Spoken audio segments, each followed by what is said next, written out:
on election day, there were 16,523 registered voters in Englewood. Of those 16,523, 10,013 cast their ballots. That's a little over 60%, which is a nice voter turnout. But soon to be former mayor and new mayor, the borough of Northfield beat you. We were 66%. That's where I hail. 7,758 Englewood residents voted to re-elect, and we had some discussion as to whether it's a re-elect. I say it's a re-elect. Mayor Michael Wiles, 7,705.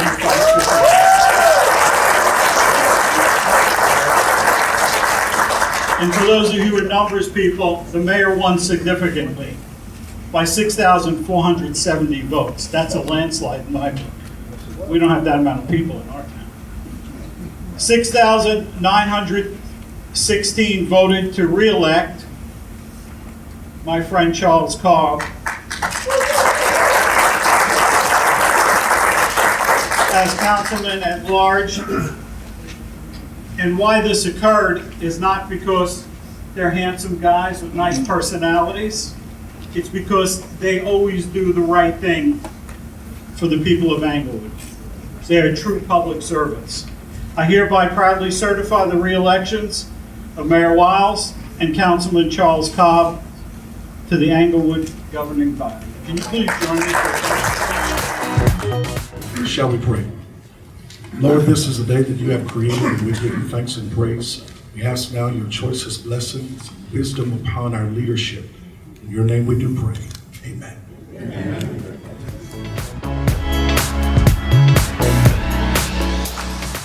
To the republic for which it stands, one nation, under God, indivisible, with liberty and justice for all. Sergeant Hernandez, retired colors. honor guard. Right, feet. Forward, more.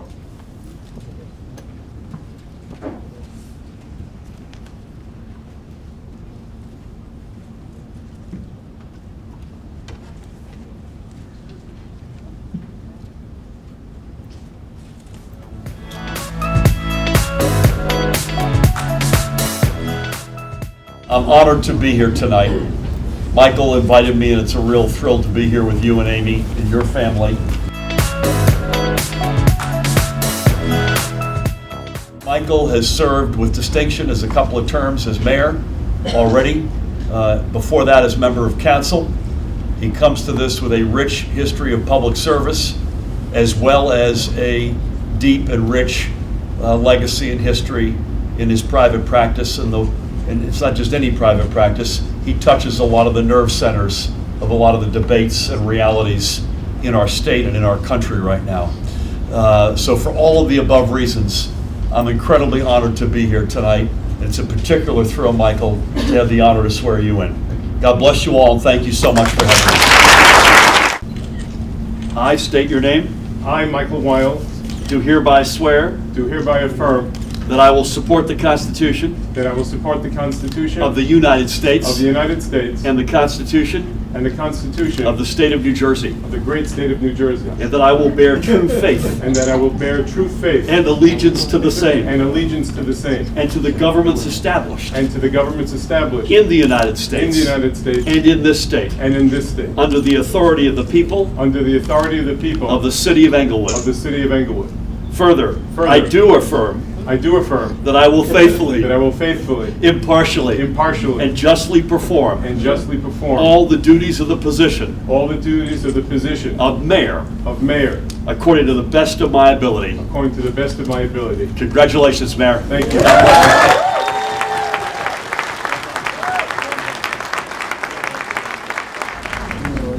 Thank you, Wayne.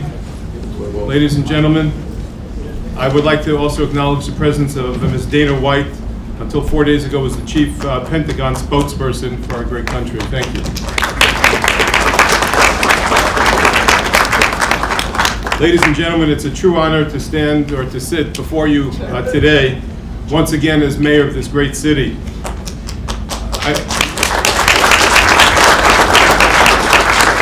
I, of course, would like to thank everyone here for joining us. I'm especially grateful to Governor Murphy for taking time to support our city.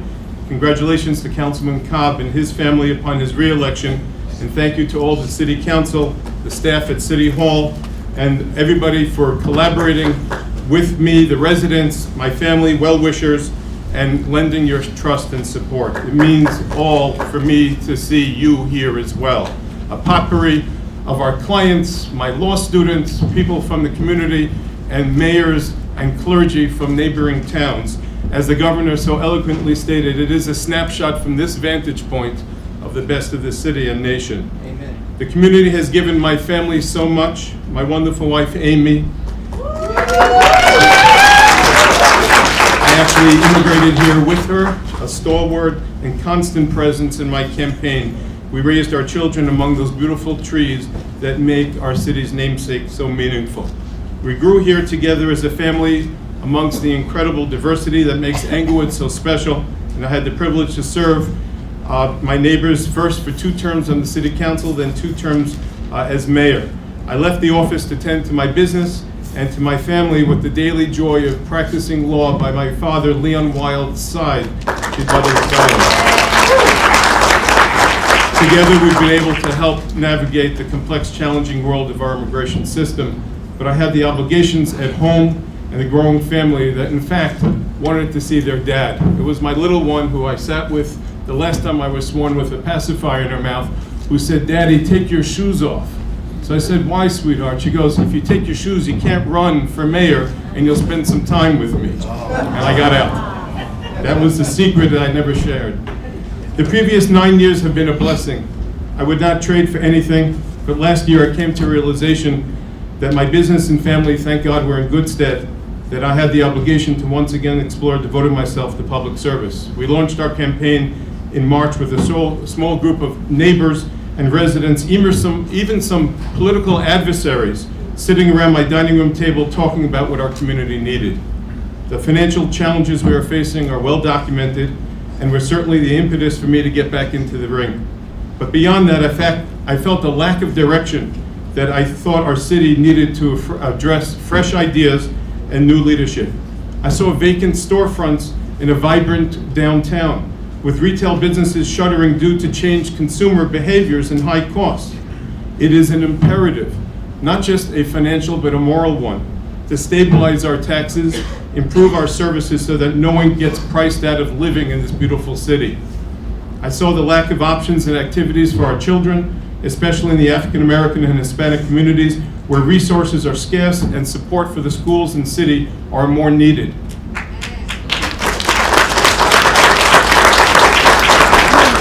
Mostly, I saw a need to return the progressive, the exciting place that I knew Englewood once was and could be. It birthed the theme of my campaign that I planned to help to work with this good city council and everyone assembled here, the centerpiece of my administration, which is to, again, renew Englewood. During the campaign, my team and I knocked at over 5,000 doors, and I have 3 foot boots at home that were retired to the recycle, Mr. Hines, about a week ago. This gave me a unique opportunity to listen to the concerns and the hopes of the residents from all corners of the community at all times.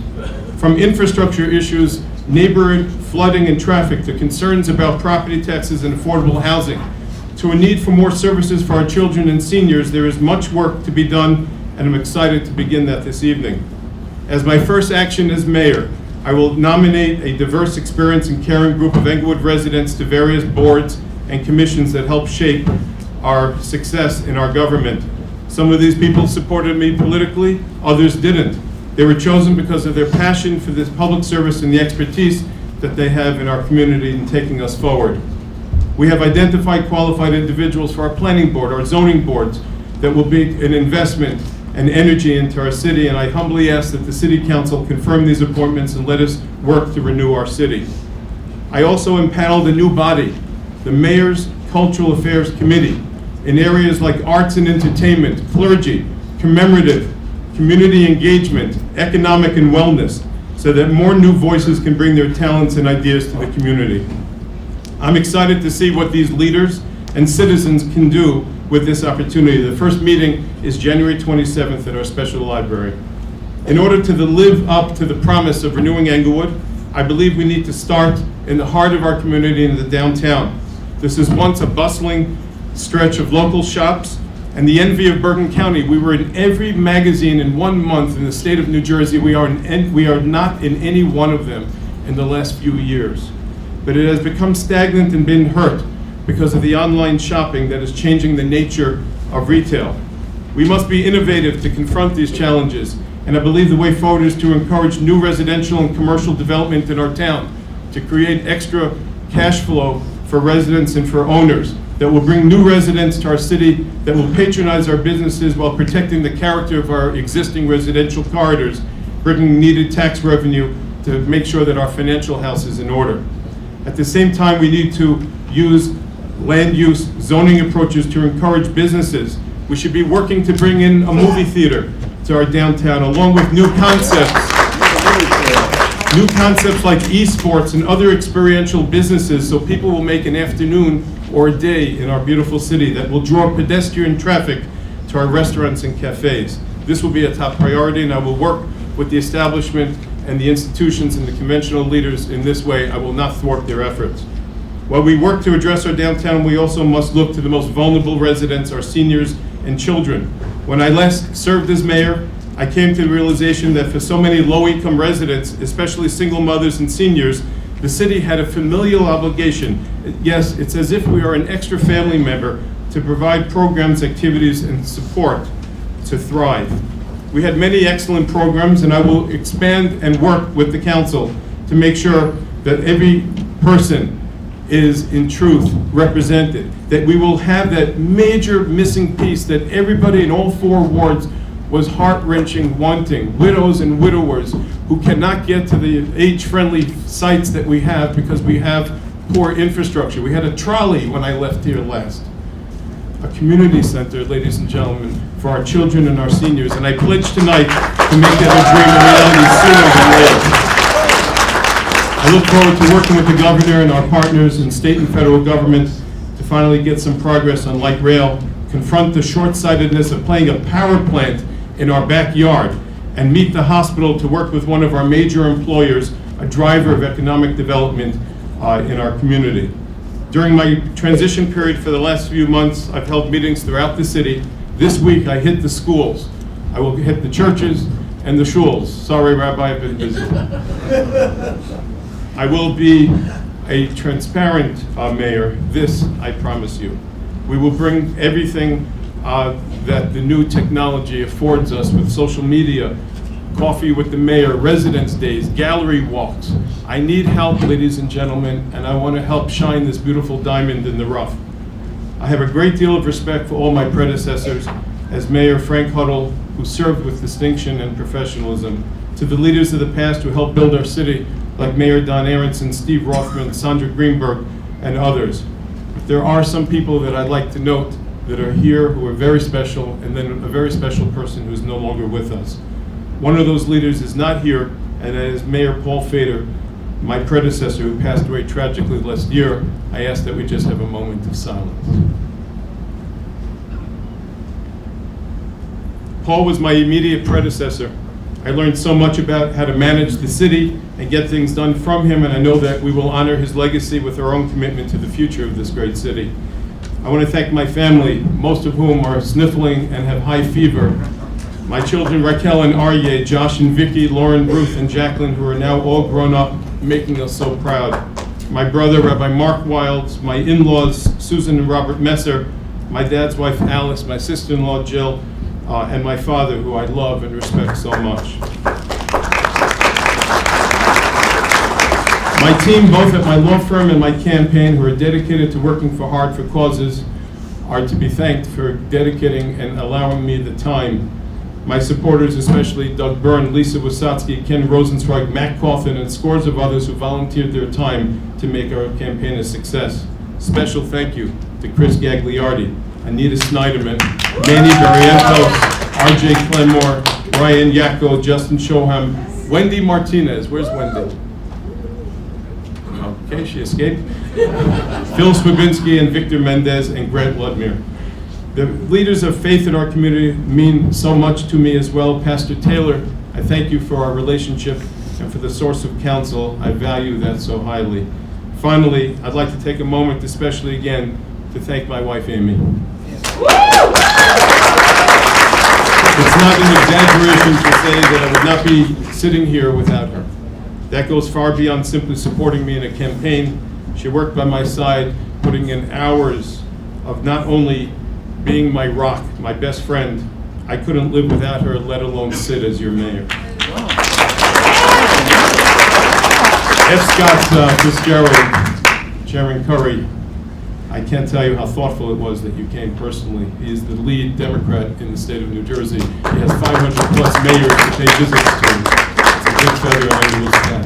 F. Scott Fitzgerald famously said that there are no second acts in American lives. We all know that this isn't exactly true. At least not here in the city of Englewood, where I'm blessed to have the support of so many of my fellow residents who support our push to renew our city. Thank you for granting me the second act.